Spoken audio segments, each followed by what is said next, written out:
안녕하십니까. 매일 눈으로 세상의 흐름 읽어드리는 Y타임 정세 분석의 주부길입니다. 그동안 중국의 우호적이었고 중국과 깊은 연대감을 가지고 있던 아세안, 그러니까 동남아시아 연합을 아세안이라고 줄여서 부르죠. 이 아세안이 최근 들어서 중국에 대한 경계심을 부쩍 강화하고 있다고 홍콩에서 발행되는 사우스 차이나 모닝 포스트 SCMP가 12일 보도에서 주목을 끌고 있습니다. 1961년 창설 당시에 필리핀, 말레이시아, 싱가포르, 인도네시아, 태국 등 5개 나라로 시작을 했는데요. 1984년 이후에 브루나이, 베트남, 라오스, 미얀마, 그리고 캄보디아가 차례로 가입해가지고 10개국으로 늘어났습니다. 근데 이 아세안이 지난 7일 중국의 충칭에서 중국과 외교장관 특별회의를 열었는데요. 이 코로나 팬데믹 이후에 처음 열린 이 대면회의에서 중국의 치열한 노력에도 불구하고 중국의 뜻이 제대로 반영되지도 않았다. 이렇게 또 하나 뭐냐면 이 중국과의 관계 강화도 이 아세안이 거부를 했다. 이렇게 SCMP는 전하고 있습니다. 자, 미국과 중국의 갈등이 커지는 가운데 유럽연합과의 깊은 유대관계 조성도 지금 중국이 좌절됐죠. 그래서 이 아세안을 다시 또 끌어들이기 위해서 이번 회의, 그러니까 중국 아세안 외교장관 회의를 열게 된 겁니다. 중국과 아세안 대화 관계 구축 30주년을 기념한다는 명분으로 열린 이번 회의에서는 중국은 양측 관계를 32일에 빗대어서 이 중국이 아세안과의 긴밀한 협력을 강조하고 관계 격상을 제안했던 겁니다. 여기서 32일이라는 말은 논어의 유정편에 나오는 용어인데요. 30살이 되어 흔들리지 않는 뜻을 세운다, 이런 의미죠. 이 회의에서 왕이 외교부장은 지난 30년 동안 중국과 아세안의 관계는 비약적으로 발전했다 그러면서 양측은 신의를 중시하고 상호 윈윈하는 협력을 통해서 지역의 평화와 안정을 위한 중요한 기둥이 됐다라고 평가를 했습니다. 자, 그러면서 왕이 부장은 내수 발전 극대화에 초점을 맞춘 자국의 경제정책인 쌍순환, 그러니까 국내 대순환하고 국제 순환의 이중 순환을 쌍순환이라고 그러죠. 이 쌍순환 전략을 소개하면서 이 정책이 아세안을 포함한 세계 각국에 더 많은 기회를 제공하게 될 것이다. 이렇게 주장했습니다. 왕이 부장은 이어서 이 아세안 국가들의 코로나19 백신 지원을 약속한 다음에 이 중국과 아세안의 관계를 전면적 전략 동맹 관계로 끌어올리자, 이렇게 제안을 한 겁니다. 왕이 부장은 또 고위층 교류 확대, 그리고 지도자 간의 전략적 소통 증진, 이런 걸 통해서 이 양측의 관계를 강화하자 그랬고요. 중국과 아세안의 관계를 전면적인 전략 동반자 관계로 발전시켜서 이 협력에 대한 의지와 결심을 보여주고 양측 협력의 새로운 기준을 세우자, 이렇게 강조했습니다. 이 중국 왕이 외교부장의 이러한 제안에 대해서 아세안 국가들은 시큰둥했고 또 동의하지도 않았습니다. 가장 핵심적인 것 중에 하나가 이 중국과 아세안과의 전략적 동반자 관계 격상인데요. 아세안 국가들은 왕이 외교부장의 이 제안을 거부해버린 겁니다. 결국 8일 늦게 발표된 공동성명에서 중국 왕이 부장이 제안했던 이 문구는 포함되지 않았습니다. 단지 중국과 아세안의 관계를 한 단계 더 진전시키기 위해 긴밀히 협력하기로 했다, 이런 원론적인 입장만 표현하는 것으로 마무리가 됐습니다. 아세안 국가들이 중국의 외교 우선순위인 전략적 동반자 관계를 거부한 이유는 크게 두 가지로 정리할 수가 있습니다. 첫째는 남중국해에서의 중국과의 갈등 문제입니다. 이게 아주 현실적인 문제죠. 그러니까 현재 남중국해에서 일어나고 있는 중국과의 갈등, 이걸 무시할 수 없는 그런 상황이라는 거죠. 그런데 여러분 잘 들어보시기 바랍니다. 중국의 왕이 부장이 뭐라 그랬느냐, 이날 회의에서 남중국해 관련해서 이렇게 말을 했습니다. 남중국해의 평화와 안정은 중국과 아세안 국가들의 근본 이익에 부합한다 그랬어요. 그러면서 대화와 협상을 강화하고 갈등을 적절히 관리해서 남중국해의 안정을 유지하며 갈등을 격화시킬 수 있는 일방적인 행동을 피해야 된다라고 밝혔습니다. 이어서 이른 시일 내에 실질적이고 효과적이며 유엔 해양법 협약을 포함한 국제법에 맞는 행위 준칙을 마련해서 공동으로 영내 평화와 안정을 수호한다는 자신감과 지혜를 세계에 보여줘야 된다라고 말을 했습니다. 그런데요, 이 왕이 부장의 이런 발언, 아세안 국가들의 분노를 불러왔습니다. 참 기가 막힌 말들을 한 겁니다. 사실 지금 남중국해에서의 갈등 상황은 어느 누구도 아니라 중국이 일으키고 있는 것이고요. 중국의 무리한 영토 확장 욕심 때문에 아세안 국가들인 필리핀이나 베트남, 말레이시아, 브루나이 이런 나라들하고 충돌을 지금 빚고 있는 거 아니겠습니까? 과거에 중국인들이 그곳에서 어로 작업을 했다는 말도 안 되는 이유를 대면서 그곳이 중국의 영토라고 힘으로 우격다짐을 하고 있지 않습니까? 그러면서 섬과 암초들을 탈취하려고 시도하는 것이 어느 나라입니까? 중국입니다. 그로 말미암아서 이 남중국해의 평화와 안정이 깨어지고 있는데 왕위는 완전히 남말하듯이 남중국해 문제를 그렇게 말한 겁니다. 왕위는 이날 회의에서 남중국해에서 일방적인 행동을 피해야 된다라고 말을 했어요.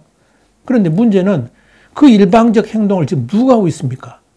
중국이 하고 있는 거 아닙니까? 그런데도 왕위는 그렇게 말한 겁니다. 이건 아세안 국가들을 완전히 무시하는 외교적 도발이라고 해도 좋을 겁니다. 최근만 하더라도 중국은 필리핀 해역까지 들어가가지고 필리핀 실질 점유 중인 윗선리프를 비롯해가지고 암초들을 탈취하기 위한 공작을 벌였지요. 베트남과도 영토 분쟁을 일으키고 있습니다.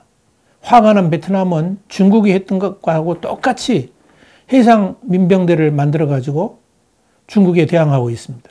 어디 그뿐입니까? 지난 1일에는 중국 인민해방군 소속 군용기 16대가 말레이시아 비행정보구역을 침범했고요. 말레이시아와 실질 점유 중이만 이 중국도 자신의 영토라고 주장하는 루코니 암초, 중국말로는 베이캉한사라고 합니다. 여기까지 비행한 다음에 말레이시아 공군의 경고를 받고 방향을 틀어서 되돌아가는 일이 발생했습니다. 이 루코니 암초는요, 보르네오섬 말레이시아령 사라왁주에서 84일, 그러니까 155km밖에 떨어져 있지 않은 곳입니다. 중국으로부터는 멀어도 한참 먼 곳이고요. 중국과는 사실 관계가 없는 땅입니다. 그런데 중국이 그곳에서도 옛날 우리 선조들이 조업을 했다 그러면서 남중국해 여기 영유권을 주장하고 있죠. 그래서 분쟁을 지금 벌이고 있습니다. 이 중국 해양경비대하고 해군선박이 2016년부터 2019년까지 총 89차례에 걸쳐서 루코니 암초 같은 이런 말레이시아 영해를 침범했다고 말레이시아 감사원이 발표한 바 있습니다. 자, 이런 중국의 도발에 말레이시아는 발칵 뒤집혔죠. 중국의 그런 비행이 무슨 의미인지 다 아는 말레이시아 국민과 안보단체들은 격앙된 반응을 보였습니다. 이렇게 무력 도발을 일삼는 중국이 남중국해의 평화와 안정을 말하니까 아세안 국가들로서는 분통이 터질 수밖에 없는 겁니다. 자, 두 번째는 미국과의 관계입니다. 아세안 국가들이 중국과의 전략적 동반자 관계 구축을 꺼리는 또 하나의 이유가 바로 이겁니다. 미국과의 관계 아주 중요합니다. 중국과는 일단 여러 가지 문제로 신뢰가 상당히 손상된 상태에서 미국과 중국 간의 충돌이 벌어지면서 이 아세안 국가들도 어느 한쪽을 선택할 수밖에 없는 처지로 지금 몰리고 있습니다. 이와 관련해 가지고 하이난에 위치한 중국 국립 남중국해 연구소의 천상마오 보연구원은 이 아세안은 강대국 간 균형 정책을 추구해 왔는데 아세안이 중국과의 전략적 동반자 관계를 선언하면 미국은 이를 중국에 더 가깝게 기우는 것으로 받아들일 수 있다는 우려가 있다. 이렇게 SCMP에 전했습니다. 자, 이런 관점에서 중국이 아세안 국가들에게 정치와 안보 분야까지 광범위하게 협력을 모색하고 있지만 미국이란 존재를 의식할 수밖에 없는 아세안 국가들이 중국과 더 밀착하는 것 자체를 거부하고 있다. 이렇게 보시면 됩니다. 최근 들어서 중국과 같은 사회주의 국가였던 베트남도 친중국이 아닌 친미국으로 돌아섰고요. 말레이시아 역시 친중국이 아닌 반중국으로 돌아섰다 그래도 과언이 아닐 정도로 이 중국에 확실히 등을 돌리고 있습니다. 그 뒤에는 당연히 미국이 있습니다.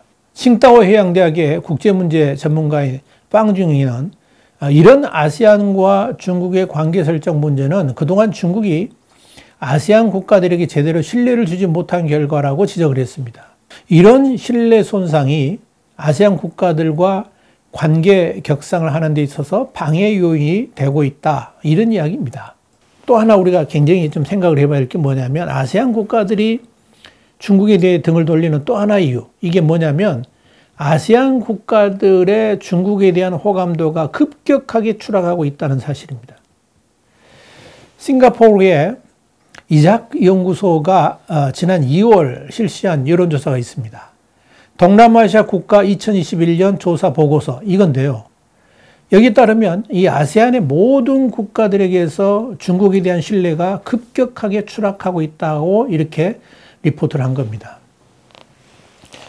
올해 중국에 대한 불신율이 얼마가 나왔냐면 63%입니다. 2019년에 51.5, 2020년에 60.4%였는데 계속 불신 지수는 상승하고 있습니다. 근데 이런 추이가 아세안 국가들 모두에게서 고루 나타나고 있었다는 사실입니다. 특히 이런 중국에 대한 불신율은 코로나 팬데믹으로 인해 가지고 중국의 지원들이 있었음에도 불구하고 그렇게 높게 나타났다는 점을 이 조사는 지적하고 있습니다. 반면에 미국에 대한 신뢰도는 지난 2019년에는 27.3%였고요. 2020년에는 30.3%로 비교적 낮았었는데 바이든 정부가 들어서면서 2021년에는 48.3%로 급격히 상승을 했습니다.